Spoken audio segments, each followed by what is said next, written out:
Hey everybody, welcome back to Biblical Greek Made Easy. This is class 7 of module 2, and we are moving right along through the Greek verbal system, learning what we need to know to read and translate the Greek New Testament. The scripture verse for today is 1 Peter chapter 2 verse 9, which says, "But you are a chosen race, a royal priesthood, a holy nation, a people for his own possession, that you may proclaim the excellencies of him who called you out of darkness and into his marvelous light." And isn't that good news that God's calling us somewhere where his possession, moving in a direction away from darkness and into light? I think that's good news today, and I'm celebrating with that. And I join you to join me just in that good news of moving to a good place of light when we follow Jesus out of darkness. Here's the tip of the day. The tip of the day is to always ask this question: where is the weirdness? We want to ask, where is the weirdness? And we've done this a little bit already. Anytime we encounter a new slate of verbs, a new tense, a new voice tense combo, we always want to ask this question of where's the weirdness? Because it's not the normal stuff, the rule following stuff that's going to trip us up. It's going to be the weird, out of bounds kind of stuff. And so the tense we're going to learn today is fairly straightforward, but we always want to ask that question of where's the weirdness? And so we'll do that a little bit later. So with that, let's go ahead and get started. All right, so today we're going to learn the first aorist. And remember, we said last time that aorist verbs are the most used tense for verbs in the New Testament. 34% about. Okay, so about a third of all verbs are aorist. We've already learned the second aorist, which is the irregular form. And so now we're going to learn the regular forms, which we call first aorist. That's what we're doing today, and that's why this matters. That's why we need to know both first aorist and second aorist. Okay? So now remember, we said last time that English has certain verbs that behave regularly and others that behave weirdly. So for example, many regular verbs form their past tense by just adding ed on the end. So flip becomes flipped, okay?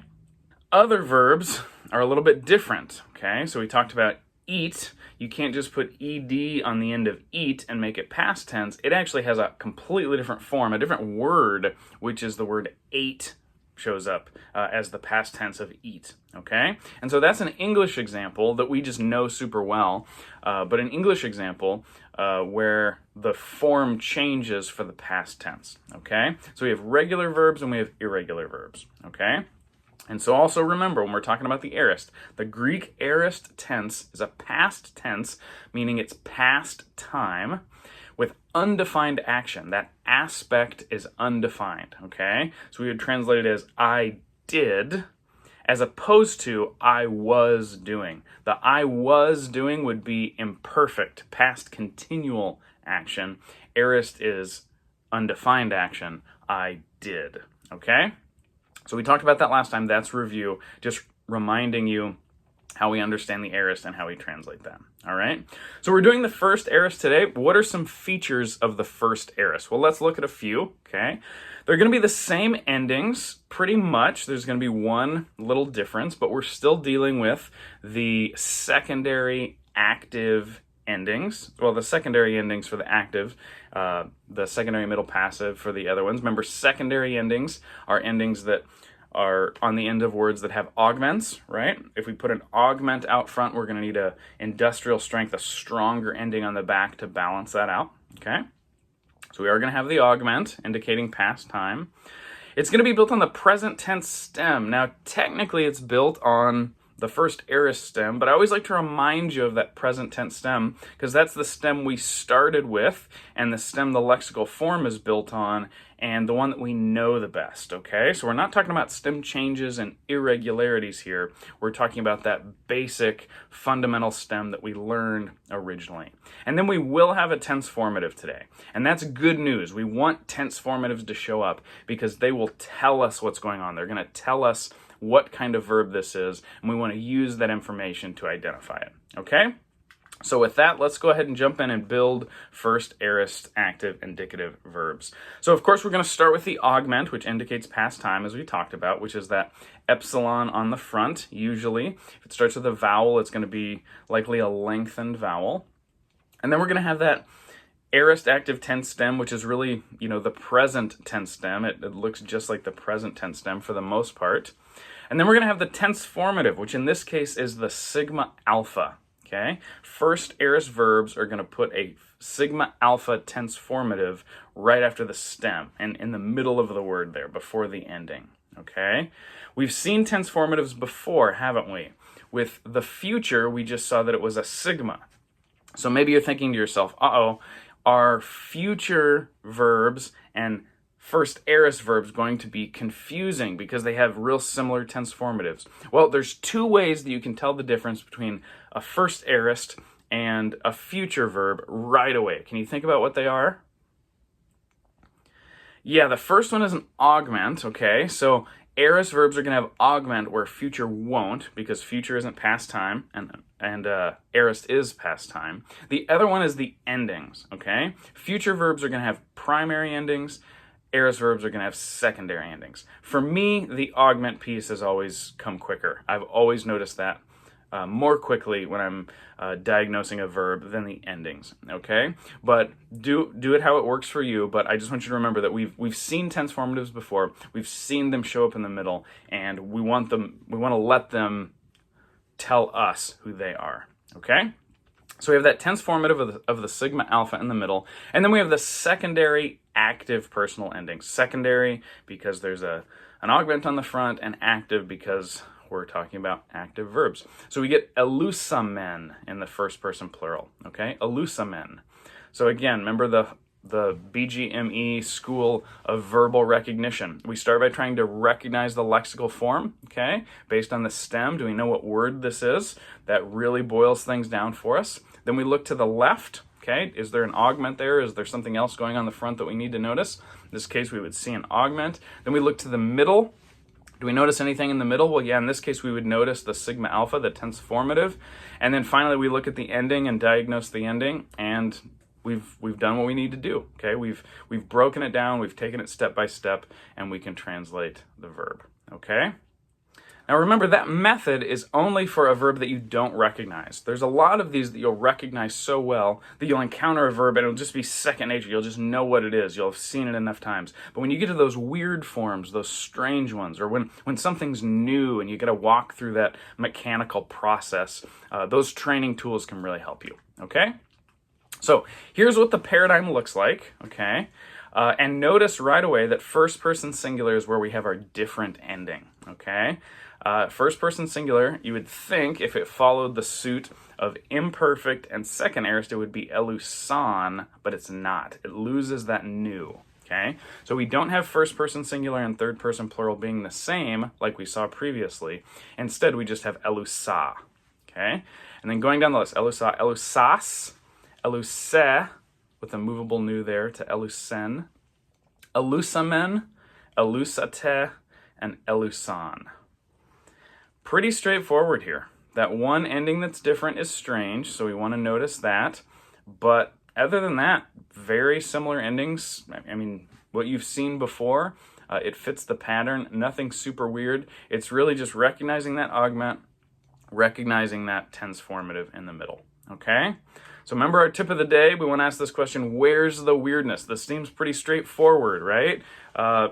There's got to be another shoe to drop. Well, not so much. This is pretty straightforward, but let's talk about a couple elements of weirdness, okay? First of all, the square of stops. Anytime we have a sigma in the middle of the word, we've got to be aware of the square of stops. So if we have, like in blepo, if we have a P that comes up against a sigma, that's going to combine and become a psi. That's not irregular, as we've said before. That's incredibly regular. The square of stops happen all the time. We want to get used to seeing that, but we just need to know that that's a little bit of a wrinkle that can show up. So if you see eblepsa and you look at the middle of the word looking for a tense formative, the danger is to say, whoop, there's no sigma alpha there, there's just a psi. Well, we've got to see that the sigma is hidden inside the psi there, okay? And then there's a few what we call liquid aorists, okay? Now don't let that scare you too bad. We'll break this down for you. It's relatively simple. But remember when we talked about future verbs, there were liquid futures that didn't have the tense formative. That sigma tense formative, they lost it, okay? And so for that reason, they're kind of tricky. So let me show you this. Let's build a liquid aorist active indicative, okay? We'd still have the augment. We'd still have that same present / aorist active tense stem, okay? The tense formative, though, wouldn't have the sigma. It would just have the alpha, and you would have secondary active personal endings again, okay? So there's just these 5 verbs that you see on the screen that are these liquid aorists, okay? Where when they show up in their aorist form, their first aorist form, they're not going to have that sigma alpha, okay? And you see them on there. It's meno, which means I remain. We see the form there, amenamen, has the stem change in the middle. Apokteno, which means I kill, which changes to apektena. Apostello, which means I send, which becomes apostela. Agero, which means I raise up, which changes to agera. And then krino, which means I judge, becomes akrina. Okay? So it's just those 5 that you need to know that are in the vocabulary. Just put a little asterisk by those. Be aware of that. There are augments on the front of those, right? Sometimes it's after that prefix, after the op, okay? So you got to be careful about that. But we sort of know these verbs as being difficult from the liquid futures as well, so we just want to be aware of that. Krino, for example, is famous for being a liquid future, so can we just maybe shift that over, that liquid format over to the aorist, okay? So that's just something to be aware of. Don't stress about that too much. It's not going to come up too often. It's just a little wrinkle to be aware of and to go over, okay? So here is what a liquid aorist looks like. Meno, again, the paradigm. Emena, emenas, emene, amenamen, amenate, emenan, okay? So what we would expect, pretty regular. It's just missing that sigma part of the tense formative, which is kind of that signifier, okay? So we just got to put an asterisk in our brain next to a couple of these verbs and just know that they're kind of extra grace required, a little difficult, okay? And give a little attention to those. So let's learn the first aorist middle. We're not going to learn the passive here. We're going to learn the passive with the other aorist passives next class. But today we want to learn the first aorist middle. And so it's going to be really straightforward. We're going to have that augment on the front, that present aorist active tense stem next. We're going to have that tense formative in there, the sigma alpha. And then we're just going to use the secondary middle passive endings instead of the active endings, okay? And so you get elusamain for the first person plural, elusamain, okay? So notice tense formative, different endings. That's the main way you tell that it's passive. It's just got different endings, okay? And remember I told you before that the bottom right of that chart, those secondary middle passive endings, the ones that students struggle with the most, the ones that are least reinforced in their brains, and so for that reason, we got to make sure we study them a little bit extra because they tend to fall out of our brains, okay? So here's what that first aorist middle paradigm looks like. Elusamain, eluso, that one's weird. We're used to second person singular being a little bit weird in the middle passive, right? And here in the middle it is eluso. Elusata, elusamatha, elusesta, and elusanta, okay? Other than that second person singular, pretty straightforward there, okay? So nothing too crazy, nothing too new, just want to be aware of that. So guys, that's all we got. Let's do a little review, okay? We learned the first aorist, which is the regular form of the aorist tense, okay? The wrinkles are not too much. They're just, you know, little wrinkles in there that we need to, those liquid aorists that we just need to remember that sometimes they act a little bit weird, but don't stress about it too much. If you need to spend your brain power learning the rest of them, catching them on vocabulary, that's totally okay, all right? We just bring this up so if it comes up later, we've got a spot, we've got a bucket to drop it in to refer back to, okay? We also took another step into the wild world of Greek verbs. Guys, our translation potential is growing so much. Okay, remember we said over a third of the verbs in the New Testament are aorist. So when you know the aorist grammar, your potential for translation just goes through the roof, which is awesome and exciting.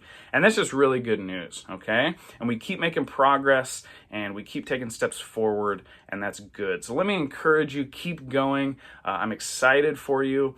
Spend as much time as you can, maybe at least a few days a week in the Greek New Testament, reading, going with what you can know, practicing. Make sure you're paying attention to the bonus videos and doing the homework. Do what you need to do. Try to stay consistent on this because that'll give you the best results. Happy studying. We will see you next time.